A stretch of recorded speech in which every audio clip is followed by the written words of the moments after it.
Bismillahirrahmanirrahim. Assalamualaikum warahmatullahi wabarakatuh. Selamat pagi, salam sejahtera untuk kita semua. Perkenalkan, nama saya Putri Yuriati, SSIT Mkes, salah satu dosen dari Akademi Kebidanan Anugerah Bintan Tanjung Pinang, program studi D3 Kebidanan. Baiklah, perkenankan saya kali ini untuk menjelaskan terkait mata kuliah yang saya ampu di semester 3, yaitu mata kuliah Asuhan Kebidanan Persalinan dan Bayi Baru Lahir dengan metode Delivery, Interaction, and Assessment. Pada kesempatan kali ini saya akan menjelaskan terkait deskripsi dan informasi secara umum terkait mata kuliah Asuhan Kebidanan Persalinan dan Bayi Baru Lahir. Mata kuliah Asuhan Kebidanan dan Bayi Baru Lahir merupakan mata kuliah wajib mahasiswa semester 3 program studi D3 Kebidanan di Akademi Kebidanan Anugerah Bintan Tanjung Pinang. Mata kuliah ini memiliki bobot SKS yaitu sebesar 5 SKS yang akan ditempuh selama 1 semester ke depan.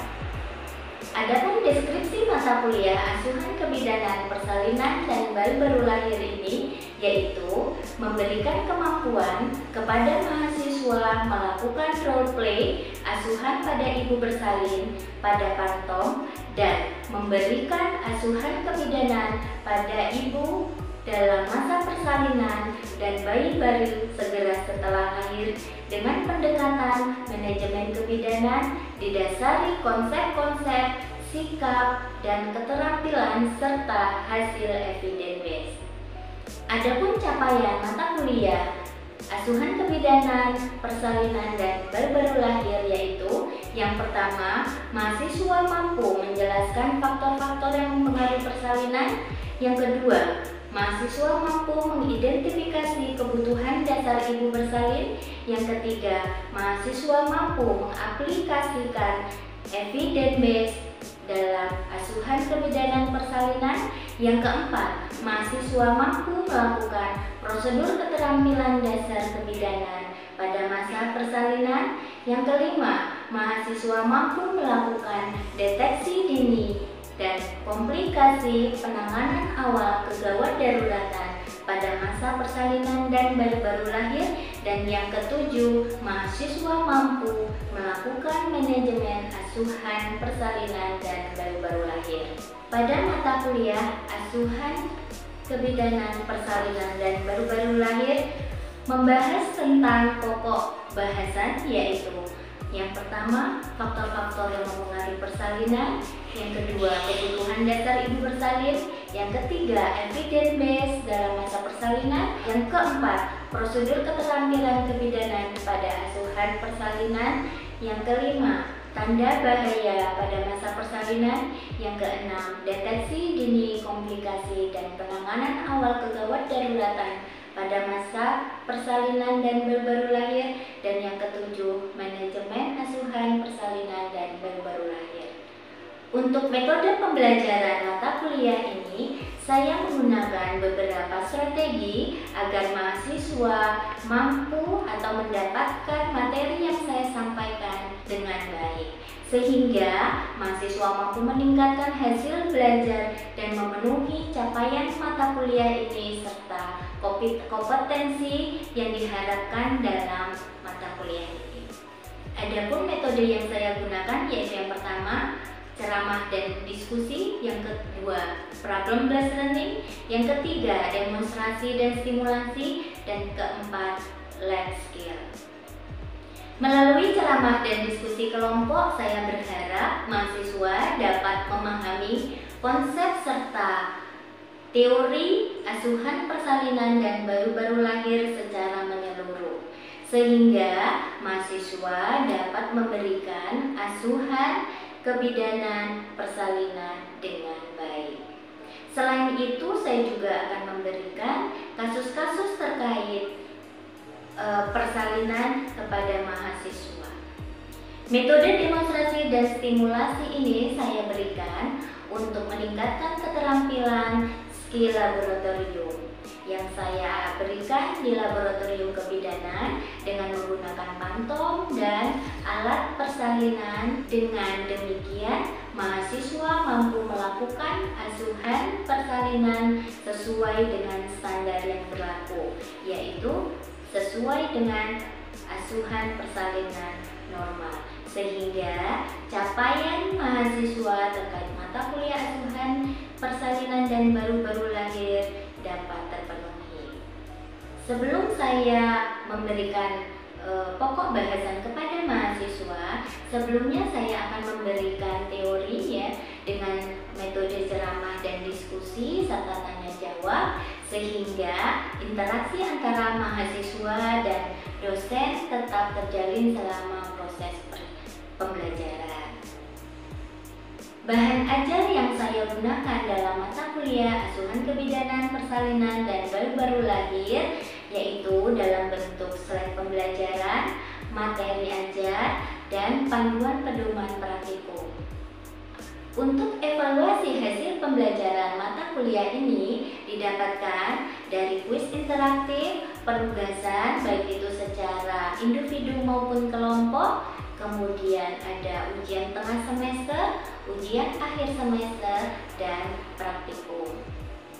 Sedangkan untuk pembobotan setiap evaluasi hasil pembelajaran yaitu untuk tugas 20%, UTS 30%, UAS 40%, dan praktikum 10%, dengan total pembobotan evaluasi pembelajaran 100%.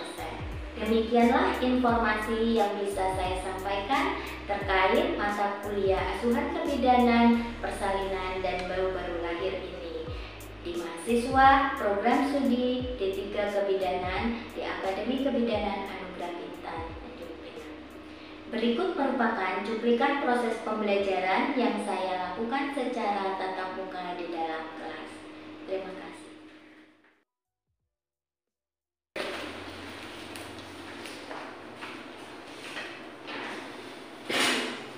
Selamat pagi. Pagi, Ibu.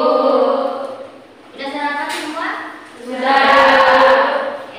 Hari ini kita masuk materi apa? Skala 3. Sebelumnya saya bukan dulu ya. Bismillahirrahmanirrahim. Assalamualaikum warahmatullahi wabarakatuh. Waalaikumsalam warahmatullahi wabarakatuh. Masih semangat? Masih. Masih, karena masih Pagi. Nah, untuk hari ini kita lanjutkan materi asuhan kebidanan persalinan dan baru-baru lahir dengan pokok bahasan asuhan kebidanan pada skala 3. Nah, sebelumnya, pertemuan sebelumnya kita sudah membahas untuk skala 1 dan skala 2. Ada yang masih ingat untuk skala 1? Iya, skala pembukaan. Skala pembukaan ada berapa fase? 2. Yang pertama, fase laten. Yang kedua, fase aktif. Fase laten dimulai dari pembukaan 1. Fase aktif dari pembukaan 10. Masih ingat ya? Kemudian untuk skala 2 dimulai dari pembukaan berapa? Atau skala 2 itu fase apa? Fase pengeluaran bayi. Nah, skala 1, skala 2 itu harus saling berhubungan. Ya, kalau sudah kita paham di skala 1, paham di skala 2, lanjut di skala 3. Nah, untuk hari ini kita membahas asuhan kebidanan persalinan pada skala 3. Nah, nanti setelah melakukan pembelajaran hari ini, diharapkan semua mahasiswa mampu melakukan asuhan kebidanan skala 3. Sebelumnya ada yang mengetahui apa itu skala 3?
plasenta, sedangkan ukuran plasenta tetap. Apakah ukuran plasenta jadi mengecil? Tidak. Maka plasenta akan menekuk, menebal, dan adanya kontraksi otot uterus plasenta kemudian terlepas dari dinding uterus. Nah, kemudian plasenta turun ke bawah. Jadi kan begitu mekanismenya, begitu berlahir langsung uterusnya mengecil, jadi plasentanya juga ikut menciut, menebal, sehingga terlepasnya ke bagian bawah uterus ya, atau bagian atas vagina. Nah, kemudian plasenta didorong keluar oleh tenaga ibu menelan. Apabila plasenta lahir, otot uterus segera berkontraksi. Ototnya langsung berkontraksi, sehingga pembuluh darah akan terjepit dan perdarahan akan berhenti. Nah, normalnya perdarahan itu 350 sampai 500. Kalau lebih dari 500 apa yang terjadi? Penny? Perdarahan ya. Nah, dalam keadaan normal plasenta akan lahir spontan dalam waktu 6 menit setelah bayi lahir, setelah penyuntikan oksi ya. Nah, jadi nanti ada tanda-tanda pelepasan plasenta, baru nanti keluar. Normalnya berapa menit? 6 menit. 6 menit ya, setelah bayi lahir. Nah, di sini ada tanda-tanda pelepasan plasenta. Coba sebutkan. Tata, tanda-tanda pelepasan plasenta. 1. Tali pusat memanjang. Tali pusat memanjang. 2. Uterus globuler. Bisa 3. Semburan darah. Adanya semburan darah. Nah, itu adalah tanda-tanda pelepasan plasenta. Kalau tidak ada tanda-tanda pelepasan plasenta, apakah kita boleh mengeluarkan plasenta? Tidak. Bisa menyebabkan apa tadi? Perdarahan dan putus ya. Nah, jadi harus ada tanda-tanda pelepasan plasenta. Nah, ini fotonya atau gambar ya, gambar dari uterus globuler, adanya tali pusatnya memanjang, dan adanya semburan darah. Kenapa kok ada semburan darah ya? Kira-kira ada yang tahu? Ayo. Begitu implementasi plasenta ya, kemudian dia copot kan tadi. Nah, otomatis dia mengeluarkan darah. Sehingga adanya semburan darah. Sampai di sini untuk tanda-tanda pelepasan plasenta jelas? Oke, kita lanjut. Manajemen aktif skala 3. Manajemen aktif skala 3, ingat di nyanyian kita 60 langkah APN adalah materi utama ya. Nah, tujuannya untuk menghasilkan kontraksi uterus yang lebih efektif sehingga dapat memperpendek waktu skala 3 persalinan dan mengurangi kehilangan darah. Jadi usahakan di manajemen aktif skala 3 itu kita harus cepat, karena untuk memperpendek terjadinya perdarahan. Keuntungannya apa? Skala 3 lebih singkat. Kemudian yang kedua, mengurangi kehilangan darah. Yang ketiga, mengurangi kejadian retensio plasenta. Nah, manajemen aktif skala 3 itu ada 3 tahap. Ini harus diingat. Ini kunci utama. Dimulai dari yang pertama, Pemberian menyuntikkan oksi. Berapa unit? 10 unit. Kemudian yang kedua, melakukan PPD, peregangan tali pusat terkendali, bukan pegawai tidak tetap. Salah ya. Nah, peregangan tali pusat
Oksitosin. Kemudian bisa juga dengan menyusukan bayi. Kan bayinya tadi udah lahir nih. Taruh kemudian beri ergometrin 0,2 mg per IM ya, 90 derajat. Nah, yang kedua melakukan pergeseran tali pusat terkendali. Nah, di sini tangan kanan ya secara dorsolateral.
konsentrasi itu nggak boleh. Bisa menyebabkan apa? Infeksi. Sedikit-sedikit kita kateter bisa infeksi. Nah, jadi untuk penata laksanaan itu dihindari di kala 3, nggak boleh ya. Kesalahan tindakan manajemen kala 3, terjadi inversio, tali pusat terputus dan terjadinya shock. Nah, setelah plasenta lahir kita memeriksa apa? Kelengkapan plasenta. Leadernya lengkap atau tidak? Kemudian panjang tali pusatnya berapa? Kemudian insersi atau robekannya lateralis kah, marginalis kah, atau sentralis? Itu kita harus tahu. Nah, di sini ada pemantauan kontraksi setelah plasenta sudah lahir lengkap. Kemudian kita harus memantau asuhan kala 3 yang kita berikan, yaitu kita lihat kontraksi ibunya, kemudian kita lihat jalan lahir, ada nggak robekan di perineum, ya. Kalau ada kita lakukan penjahitan. Kemudian kita lakukan tanda-tanda vital, kita lihat warna kulit ibu. Nah, ketika persalinan boleh ibu menggunakan make up. Tidak. Kenapa? Tidak nampak kalau terjadi. Iya, tidak nampak ketika terjadinya shock. Kan kita mau lihat pucat tidak ya ini, ya. Oh, biru enggak gitu ya. Kemudian keadaan suhu dan nadi, keadaan kulit, tekanan darah berapa, kemudian keluhan yang ibu rasakan, dan hygiene-nya atau kebersihannya. Nah, setelah sudah selesai kita melakukan manajemen aktif kala 3, kita melakukan pendokumentasian dengan 7 langkah sudah dikasih untuk dokumentasi. Jelas sampai di sini? Jelas. Baiklah, saya akan mungkin ada pertanyaan terkait mata kuliah ini, pokok bahasan ini. Ayo, siapa? Misa, boleh. Saat melakukan manual plasenta itu ada batas waktunya nggak? Oke, saat melakukan manual ada yang bisa menjawab? Ada batas waktu? Kira-kira? Nah, tadi yang manualnya berapa menit? 6 menit. Ketika kita melakukan manual itu segera. Jadi manajemen aktif kala 3 tadi kan harus singkat ya, untuk terhindarnya perdarahan. Jadi harus segera lahirkan plasenta jika tidak ada tanda-tanda pelepasan plasenta setelah diberikan opsi kedua. Jelas? Oke, ada lagi pertanyaan? Ya, tulis. Bukan saya kan dinas, terus ada kasus kan Bu. Ya. Pas pengeluaran plasenta tuh tali pusatnya putus. Tapi itu tuh udah ada tanda-tanda pengeluaran itu. Kenapa Ibu? Apakah karena pola dulu atau kami pola makannya bagus atau kenapa Bu? Oke. Pengalaman sulis di lahan. Ada ibu yang tali pusatnya putus ketika ditarik. Nah, mungkin terjadi kesalahan di manajemen aktif kala 3 tadi. Tali kan melakukan PTT tadi apa? Peregangan Iya, peregangan tali pusat terkendali. Jadi tidak ditarik. Nah, jadi harus melakukan peregangan. Kalau ada tanda-tanda pelepasan, dia akan ikut. Jadi kita hanya melakukan peregangan aja. Tarik, dekatkan lagi, tarik, dekatkan sampai plasenta di depan vulva, baru kita keluarkan secara gitu.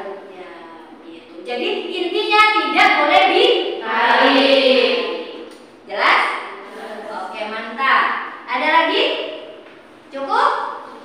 Nah, saya akan melihat nih, sudah paham belum terkait kala 3? Coba siapa ya yang bisa menjawab tanda-tanda pelepasan plasenta? Ya, Ibu Ri. adanya semburan darah. Betul. Pusat memanjang. Tali pusat memanjang, uterus globuler. Beri tepuk tangan. Kemudian, kapan dimulainya manajemen aktif kala